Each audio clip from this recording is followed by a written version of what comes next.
কোরবানের বন্টন আমরা জানি তিন ভাগে করতে হয়। কয় ভাগে? এটা আওয়াজ দিয়ে বলি, কয় ভাগে? তিন ভাগে। এক ভাগ নিজের জন্য, এক ভাগ আত্মীয় স্বজনের জন্য, আরেক ভাগ এতিম মিসকিন গরিব দুঃখীর জন্য।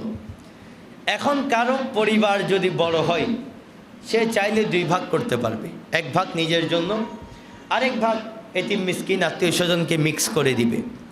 কারো যদি এর থেকেও বড় চাহিদা থাকে, সে যদি সম্পূর্ণ ভাগও নিজের কাছে রেখে দেয়, তাহলেও তার কোরবান আদায় হয়ে যাবে। এখানে কোরবানের কোনো অসুবিধা হবে না। তবে আজকে আমরা একটা দিন কোরবান দিচ্ছি, আশা করি আমরা এতটুক কৃপণ না যে আমরা পুরো গোশতটা নিজের কাছে রেখে দিব। অল্প কিছু বন্টন করা এটা আমাদের একান্ত নৈতিক দায়িত্ব। অন্তত আমাদের ভাই যারা কোরবান করতে পারছেন না, তাদের কাছে কিছু তোহফা, কিছু হাদিয়া, এটা হাদিয়া আমরা নাম দিয়েছি বাড়ার গোস্ত। কী দিই এখানের মধ্যে? হাড্ডি এবং যা কিছু খাওয়া যাবে না মিক্স করে এগুলা পাঠাই দাও। মনে রাখবেন, এই কাজটা করার কোনো দরকার নাই।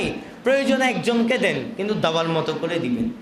যেটা দেখলে উনি লজ্জাবোধ করবেন না, যেটা দেখলে ওনার অন্তর ছোট হবে না, উনি অপমানবোধ করবেন না। আপনি পুরা এলাকায় বিলানোর দরকার নাই, দুইজনকে দেন, পাঁচজনকে দেন, এমনভাবে দিবেন যেটা দিলে দাবার মতো হয়। আর বাড়ার গোস্ত নাম দিয়ে আপনার গরুর যেগুলো আপনি নিজেও রান্না করবেন না, এই অংশগুলা কোনো মতে ছুঁড়াছাড়া হাড্ডি, এগুলো আপনি কাউকে পাঠানো এটা ভদ্রতার মধ্যেও পড়ে না। সে কারণে ভাগ তিন ভাগে করতে পারলে খুব ভালো। যদি ওইটাও করতে না পারেন, অন্তত যতটুকু আপনি দান সদকা করবেন, আমি আগেই বলেছি পুরোটা আপনি ফ্রিজে রেখে দিলেও কোরবান হবে, এটার মধ্যে কোনো অসুবিধা নাই। কারণ আল্লাহ আগেই বলে দিয়েছেন, তোমার গোশতেরও দরকার নাই, রক্তেরও কোনো দরকার আল্লাহর কাছে নাই। বরং তিন ভাগ করা এটা মুস্তাহাব আমল, এটা মুস্তাহাব, করলে ভালো, না করলেও কোনো অসুবিধা নাই।